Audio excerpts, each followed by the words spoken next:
Hello, good evening from here from Iceland, and today I'm going to introduce you to the whole IELTS concepts. So I have only put together information on the salient points so as to inform you on the whole idea of the IELTS. So the IELTS, the exam, the IELTS test means International English Language Testing System. IELTS is an acronym, and it is made up of the first letters of all these words listed here. I for international, E for English, L for language, T for testing, and then S for system. So let us move on to the next slide. We have types. So there may be many types, but these are the known ones, right? We have, or there may be ways of categorizing it. So this is one way of categorizing it. We have IELTS Academic, IELTS General Training, IELTS Life Skills B1, IELTS Life Skills A1. Now, this is also another way of categorizing it. We have the UKVI and then the standard. Under these two, we have IELTS Academic and then IELTS General. Under UKVI, you have it. And then we have the standard, IELTS Academic and then IELTS General. So what happens here is that with the UKVI, it is normally used to apply for visas into the UK area. So if you are outside of the UK and you need to apply for a visa, then you use the UKVI. So you've gained admission, or you want to go to school, you are now applying, and it is a requirement for you. Then that is, the school is in the UK area, then it means you must write the UKVI. If you want to go and work in the UK and it has been mentioned that you need the IELTS general training, then it means you must write the UKVI. So with the standard, you can use it for any other place apart from the UK. You can use it for Canada, you can use it for Australia, you can use it for Germany, so far as they require it, right? You can use it for United States. So the academic and the general too, they have their standard version. If you're already in the UK and you must write IELTS, you don't need to write the UKVI, right? Then you can write the standard. The UKVI means the VI is visas and immigration. So if you need to show it for your visa application, then you write the UKVI. Then we have another category that is called, it may be, especially under these two IELTS, IELTS Academic and then IELTS General, the exam or the test you write may be a computer-based test or a paper-based test. And that depends on you.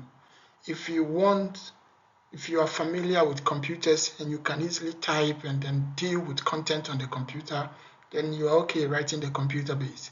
If you are not, then you opt for the paper base, right? So that is the computer base. After writing the test, the computer base, I think you get your results within 3 working days. But with the paper base, it takes about 2 weeks, right? I think 10 working days before you receive your test results. Now let us look at uses of IELTS, the types of exams or the types of tests. The academic, it is normally used for school admissions, right? And it is normally used for bachelor's level, master's level, and then let me say graduate level, bachelor's and then graduate levels, right? And then you can also use it for professional employment. That is if it is required. So for example, if you want to go and work as a teacher, as a professional teacher in Australia, then you must use IELTS Academic unless it is stated otherwise. If you want to use it, if you could use it in the UK to maybe practice nursing, then you must write IELTS Academic UKVI, right? Unless it is stated otherwise. So that is also something you should bear in mind.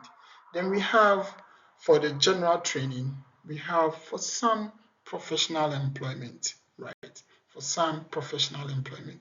So like trade work like plumbing, driving, masonry, carpentry, and then the rest, you don't need to show or to use the academic, right? You don't need to demonstrate a lot of cognitive ability with the English language. So you write the general training and then you are okay. It may also be used for some school admissions, especially when you want to attend a school and then it is not a bachelor's, it is maybe a certificate course, then you can write the general training admissions and the general training IELTS. So that is also something you should bear in mind. Now let us move on to the IELTS Life Skills B1. The B1 may also be used for some professional employment. So if you want to be examples like trade work, plumbing, driving, carpentry, it may also be used, right? So they overlap. Sometimes they overlap, right? And then it may also be used for dependent visas application. Dependent visa application. So spousal visas, you may use the B1, and then other relatives. So for example, your father is there and then your father wants you to relocate and then join him, or your mother. They want you to relocate and then join them, your parents. Then you may need to write IELTS Life Skills B1 to show your level of proficiency, right? And then we have the Life Skills A1. That is for mostly dependent visas, spousal visas, and then other relatives like children, and then parents and stuff like that. So, but let me draw your attention to something here. Okay. So, the academic, the general training, the B1, and the A1, they are in a hierarchy. Academic is the highest and the most advanced. Then when you come down, you come to the general training level, then you come to the B1 level, then you come to the A1 level. Unless stated otherwise, when you write the academic, you can use it for all the purposes the others can do, right? And then when you write the general, you can use it for all the purposes the others under it can do.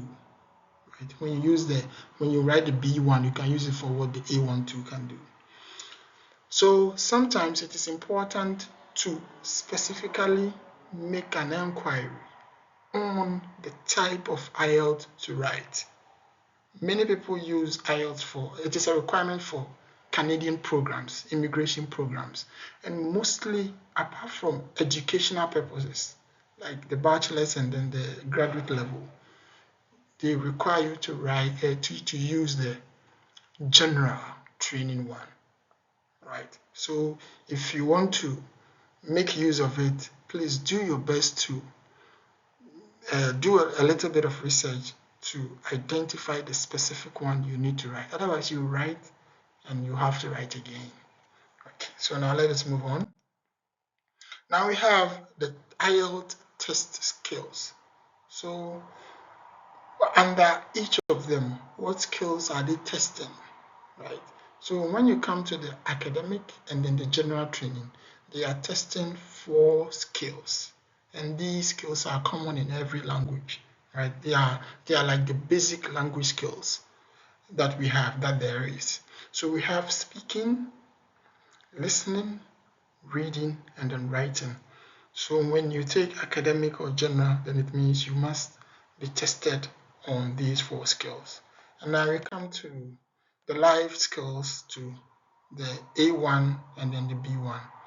They are normally you are normally tested on 2 skills, that is the speaking and then the listening, right? So there will be an examiner and then you have the candidates who are being tested. You have 2 of them. So the examiner will interact with you individually, separately, then create a scenario for you to interact with each other, After that, you do your listening and then you are done. This is an introduction to the IELTS exams. So if you have any questions, please put it in the comment section. I will respond to you, and your other colleagues too will see it, and then we can generate a conversation on this whole IELTS concept. Thank you very much. Bye bye.